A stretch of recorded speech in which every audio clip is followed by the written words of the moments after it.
ও বলল বাড়িতে ডাকবে। প্রাক্তন পরমব্রতর সঙ্গে বর্ষ শেষের পার্টিতে নাচ, মুখ খুললেন স্বস্তিকা। দিন কয়েক আগেই একটি ভিডিও ভাইরাল হয়েছিল সোশ্যাল মিডিয়াতে, যেখানে দেখা গিয়েছিল এক রাত পার্টিতে পরমব্রত চট্টোপাধ্যায় আর সৃজিত মুখোপাধ্যায়ের সঙ্গেই স্বস্তিকা। একসময় দুই তারকার সঙ্গেই সম্পর্ক ছিল অভিনেত্রীর।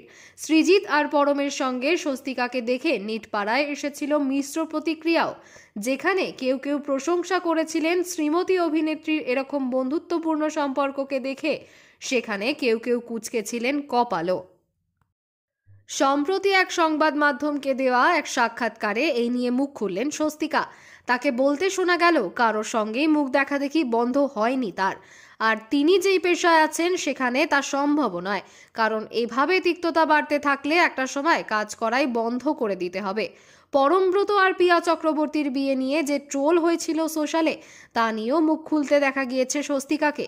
বারবার মনে করিয়ে দিয়েছিলেন পরম অনুপমও কারো প্রাক্তন, তাই দ্বিতীয় বিয়ে করা নিয়ে পিয়াকে ট্রোল করার কোনো যুক্তিই নেই।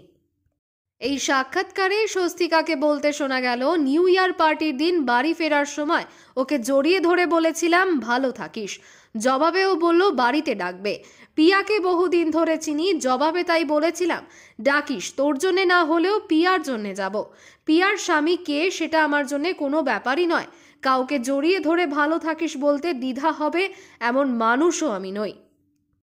পরম বা সৃজিত যেই হোক না কেন, তাদের কথা ভাবলে আমার ভালোগুলোই মনে পড়ে, খারাপ মনে রাখলে তো নিজেদেরই ক্ষতি। পরমের কথা ভাবলে ওর সঙ্গে কাটানো ভালো সময়গুলোই তাই মনে পড়ে, আরও জানালেন স্বস্তিকা। সিঙ্গেল মাদার স্বস্তিকার সঙ্গে পরমের প্রেম একটা সময় টলিপাড়ার মুচমুচে গসিপের কেন্দ্র ছিল, তবে বেশি দিন টেকেনি সম্পর্ক। 2010 সাল নাগাদ ভাঙন ধরে এই প্রেমের কাহিনীতে। এরপর দীর্ঘদিন একে অপরকে চলতেন এড়িয়ে।